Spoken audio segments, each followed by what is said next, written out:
Ameerpet bus stop లో అబ్బాయిలు కూడా అమ్మాయిలను ఇంతలా చూడగదే. ఇది అమీర్పేట కాదు, నేను అబ్బాయిని కాదు. ఇప్పుడు నేను చూస్తుంది అమ్మాయిని కాదు. మరేంటి నువ్వు చేసేది?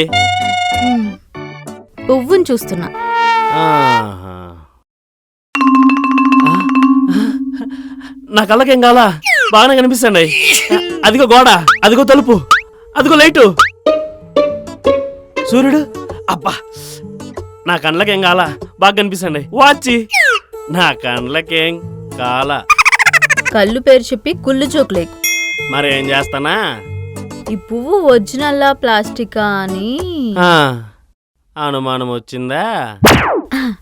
అవును. ఏంది అట్లా చూస్తున్నారు? మీకు ఇంకా అర్థం కాలేదు ఈ కేసు?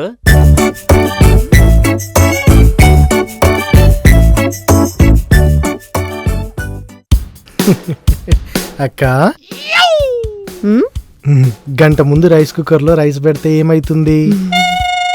రైస్ ఉడుకుతుంది తమ్ముడు. ఉడకాల్సిన రైస్ ని ఊడ్చేసింది ఎవరో? అక్క, ఆఖరికి రైస్ మీద కూడా పడ్డా. ఆహా, కారణం? ఈ మధ్య ప్లాస్టిక్ రైస్ అమ్ముతున్నారంట తమ్ముడు. ఆహా, అయితే ఆ ఉడికిన రైస్ ని ఉండల్ని చేసి గోడకేసి కొట్టా. గోడకేసి కొట్టావా? ఏ ఉండ కూడా నీ మీద వాళ్ళలేదు కదా? వాళ్ళ ఒరిజినల్ రైసే, ప్లాస్టిక్ కాదు కదా. అక్కకి అనుమానం అంతా తీరింది, ఉడికిన అన్నం అంతా తెల్లారింది. అక్క, ఆ, అమ్మ ఎరుపే, నాన్న ఎరుపే, నువ్వు ఎరుపే, కానీ తమ్ముడు నలుపేంటి అని నీకు ఎప్పుడైనా అనుమానం వచ్చిందా అక్క? నువ్వు పుట్టినప్పుడే వచ్చింది తమ్ముడు. వెంటనే DNA టెస్ట్ చేపించా, డిస్టెన్షన్ లో పాస్ అయిపోయావు. ఆ రకంగా అనుమానమే అక్క అయితే అనే సినిమాకి ఆస్కార్ కొట్టేశాం అన్నమాట.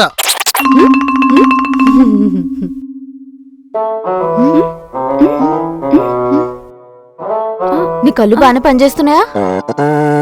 నువ్వు ఆరాధ్యవే కదా. అమ్మయ్యా, నీ కళ్ళతో పాటు నీ బ్రెయిన్ కూడా పనిచేస్తుంది.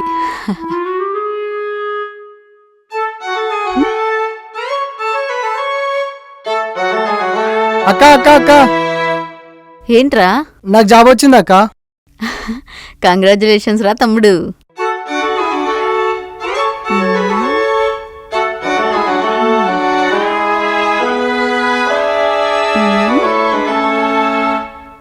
ఏందే లడ్డు అలా చూస్తున్నా? పైన అబ్బాయికి జాబ్ వచ్చిందంట, లడ్డు ఇచ్చాడు. దా నువ్వు కూడా తిను. తిను. బాగుంది. బాగుందా? తిను, మొత్తం తిను.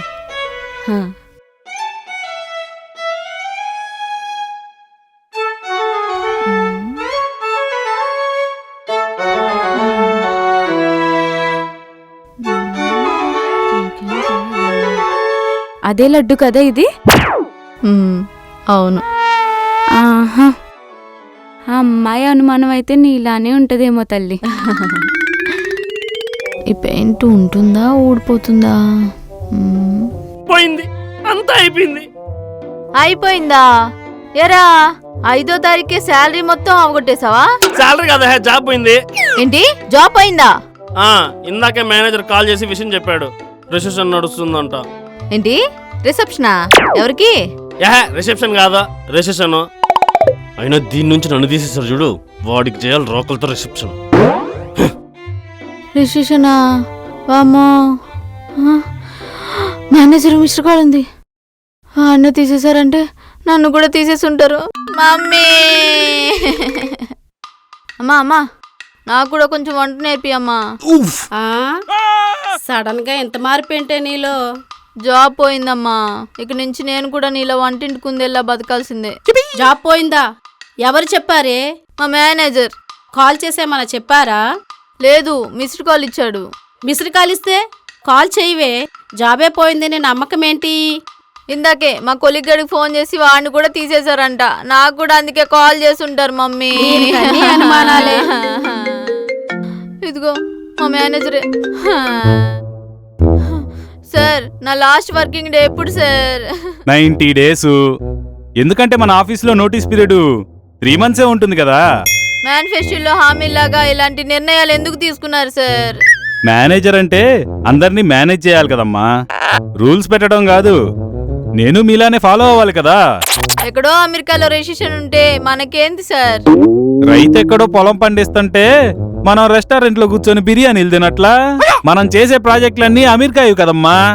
అక్కడ పని లేకపోతే ఇక్కడ పని లేనట్లే. పని లేకపోతే పని క్రియేట్ చేయాలి కానీ ఉద్యోగంలోంచి తీసేస్తారా సార్? అంటే ఎంటెక్లు బీటెక్లు చేసిన వాళ్ళ చేత ఆఫీసులు క్లీన్ చేయించలేం కదమ్మా.